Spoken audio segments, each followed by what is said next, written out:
Hello. So this is an update video lecture, and I'm with my teaching assistant, Jane. Say hi, Jane. Hi. Hi, I'm a brat. I'm a bratty cat. Oh, but she's so cute, isn't she? Look at those eyes. Look at those eyes. Oh, she's being really nice today. She's usually much more anxious to get away from me, but today she's happy. So, all right, go on, sweetie. All right, come on, cap it out of the lecture. All right, hi, how are you? So, I wanted to make this video to expedite the process of explaining the revised assignments that I've produced based on the feedback that you all provided on Wednesday. So first, I want to thank you for that feedback because, well, just to be totally honest, it was really helpful for me. It showed me what you were thinking about this project in terms of its potential benefits for you, what you might get and be able to take away with it, and what some of you thought its failings were. So I really appreciate that feedback, and it helped me make what I think are two significantly improved assignments out of it. So what I'm going to briefly do now is I have them open over here on my second screen, my big fancy second screen. Not really.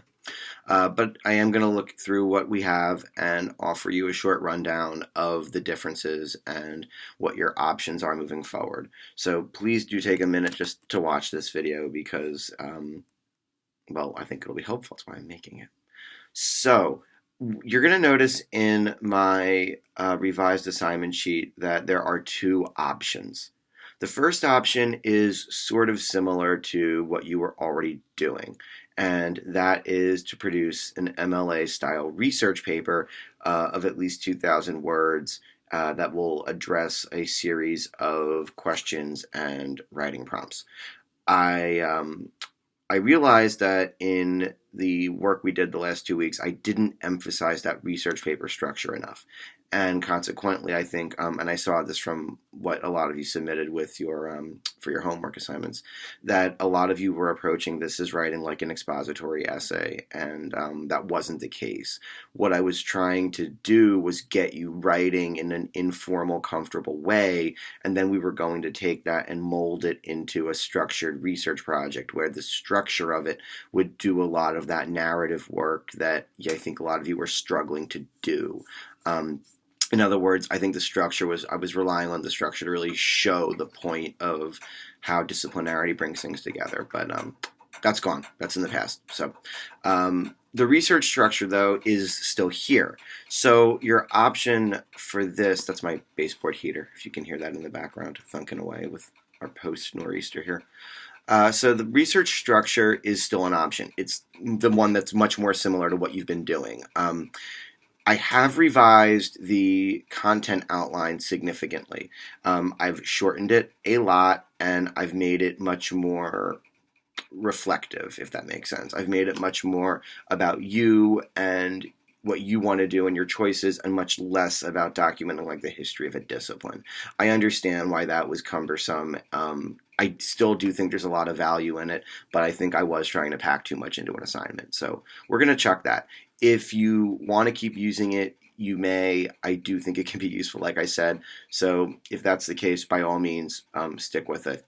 Regardless of whether or not you choose to maintain that word discipline, though, I guarantee you'll be able to use a lot of what you wrote about your disciplines, or what at least you're thinking it might be, in this new project. So anyway, with the MLA project, you want to just follow the questions and prompts that are in the assignment. There are considerably fewer now, and they are considerably more personal in nature, in a good way. So review that, and if that's what you want to stick with, then by all means do stick with it, because I think that that's going to be the easiest option in a sense, and I think that now it's a much more approachable option as well than it was before. So if maybe you were leaning towards doing something different, but you might want to look at the revised one before you make your choice, is my point, because it's really changed the focus of the assignment significantly. Also, I have a sample MLA research paper that I've been meaning to send out. It might actually be posted on Blackboard already. Anyway, if you want to do the research project, just look at the sample paper to see how the writer uses headings to divide the information, because that's the structure that you're going to be relying on. You don't have to write like an overarching narrative if that's the case. You don't have to frame everything and transition everything. It's really just putting the pieces together in a solid form. So that's the idea with the research paper option. The second option, the new project, is an educational narrative. And so this is going to be pretty similar to the literacy narrative, but the topic's obviously going to be different. This paper will be written probably from the first person largely, whereas the research option will be a lot more third person, writing about what you're studying and what you want to do rather than like yourself, if that makes sense. I want to do this because versus in my profession, I will be doing this. So the focus changes, the perspective, perspective. So if you do the educational narrative, it'll be primarily first person, and I'm going to give you a lot more leeway as to what you choose to write about. So this option allows you to emphasize different points of the assignment according to what you're interested in. I do think, based on what I've revised the assignment into, that the educational requirements will still be the focus of that project. But I don't see how you could do the educational narrative without talking about what I've revised it into. But anyway, it is up to you as to how you want to adapt it if that's what you want to take. The big thing with the educational narrative is that you have to offer meaningful evidence-supported response to the question, what impact do I want to make in my field of study and with my future professional expertise? So what that means is you need to demonstrate an awareness and understanding and knowledge of not necessarily the content that you're going to study, but of the topic of the study, what you're going to be taking in, and then how you might apply that later on in your life, in your career. And you have two kind of points of impact there. One, I want to tell my peers once I become a dentist how they can improve this particular procedure, or I want to focus on working with children because I think that dental care is not sufficiently geared towards pediatric patients or something like that. So what are you going to do within what you're doing? The second part of that, with my future professional expertise, how do you want to apply it and spread it elsewhere? So if you're interested in going into business, you might say, as a business person, I want to make professional environments more welcoming to underrepresented groups, and I want to do that by developing outreach programs that establish centers in communities that don't have a huge corporate footprint, and I want to bring in neighborhoods and communities into what we do and make them a part of it. So in that case, you're looking at kind of the impact that what you do will have elsewhere, as opposed to an internal look. So that's part one of the educational narrative. The second part is that they have to engage in informed reflection on the writer's choices leading to their present course of study. Now again, if you do the educational narrative, you really can improvise and respond to different parts of this content outline. You can change the structure, you can change the perspective, you're going to change the perspective, however you want. So what I'm talking about here with this idea of your choices is not so much like, why do I want to be a doctor? Yeah, you can answer that, of course. But what I'm really saying is, like, what are the choices that I made that made me want to be a doctor, if that makes sense? Like, not, I want to be a doctor because I'm interested in how bodies work and I want to help people. That's great, by the way. But so much like, I decided to always do my science homework first because it was really interesting to me. I stayed after school to talk to my biology teacher in 10th grade. When I got to chemistry, I was most interested in the organic parts of it. So what are the choices that you're making that have put you in that position? So it's a little bit different than saying, like, I want to because. It's more so saying, like, I decided to do this because. So it's about decision, not desire, if that makes sense. A desire is like an internal drive, whereas a decision is a demonstrable choice that you made that led to an impact. It requires you to actually offer some reflection on what you've done, as opposed to just saying, I want this, right? I didn't eat dinner last night, so now I want carbs because I need energy. A stupid example, but so those are your two options. And again, with the content outline, I really want you to look at how different it is. At the same time, I'm also including the original assignment in its fully revised form.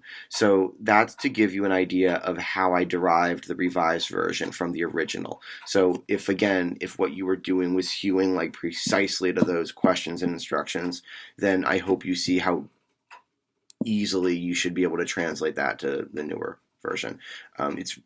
It's really different, but at the same time, I think it hits the important stuff that the first one was doing right. So it should. I know that it'll be more accessible.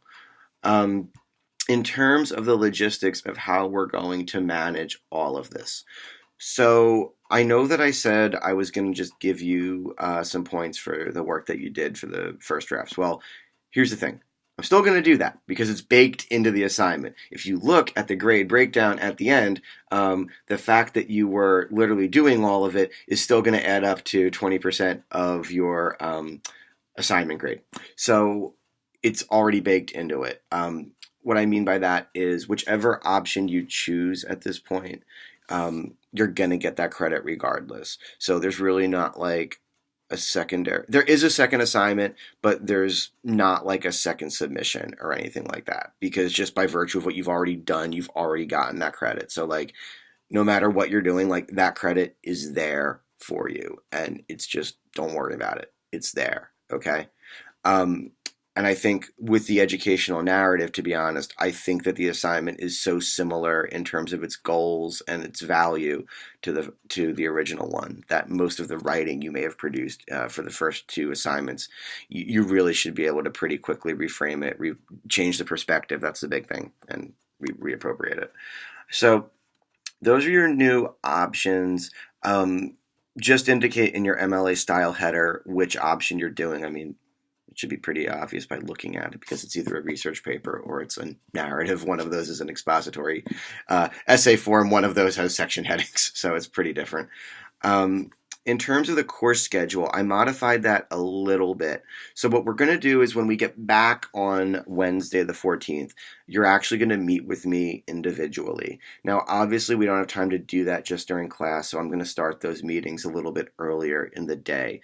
I'm going to put up a sign-up sheet on Google Docs for you to just sign up a time to come meet with me. It'll be in my office, and we'll talk about your project. If you can come before class, to one of the times that are going to be before class starts, please, please, please, please do that, because obviously some people are going to not be able to do that, and they're going to need to do it during our assigned class time. So please, please, please do that. When you show up to your conference, what I'd like you to do is just be prepared to talk about what choice you're going to make in terms of which assignment option, and what's your plan for adopting the homework that we did and revising it into the form that it's going to take for the project that you've decided on. And of course, if you have any questions about what you've done or your writing strategy, I'm happy to answer that. If you want to take a shot at writing a first draft of what you're doing, I'm happy to look at that as well during that meeting. But it's really about a time for us to go over what you're doing, make sure that it's going to meet the requirements, and so that you have a plan to get done what you need to do. So along with that, what else did I do to the schedule? I moved the peer review totally in person on the 21st. So that part of that 20% of your assignment credit, you're just going to get from the in-class meeting. Ergo, what I said a minute ago about even though there's no bail option, there's still your full, half credit for the assignment. I promise that, and you'll have it, assuming you're in class on the 21st. And it's still going to be due the same day, actually, Monday the 26th. I think that with the in-person conference, the revised and simplified structure, I think that that's a fair ask, since that'll still be a week and a half after we get back. We've been working on this for a while, and you've hypothetically done a lot of the writing already. So I changed that. I axed one of the readings for the 26th. That just was a little much. And I think otherwise it looks pretty good. If you have any questions about the revised schedule, again, it's really not that different, or the two assignment options, let me know. I am going to be out of the country from this coming Monday to the following Monday, so I probably won't be able to get back to you right away. But let me know anyway, because I'll do my best. And if you can get to me before then, obviously you have me until Monday, although I'll be busy getting ready to leave the country.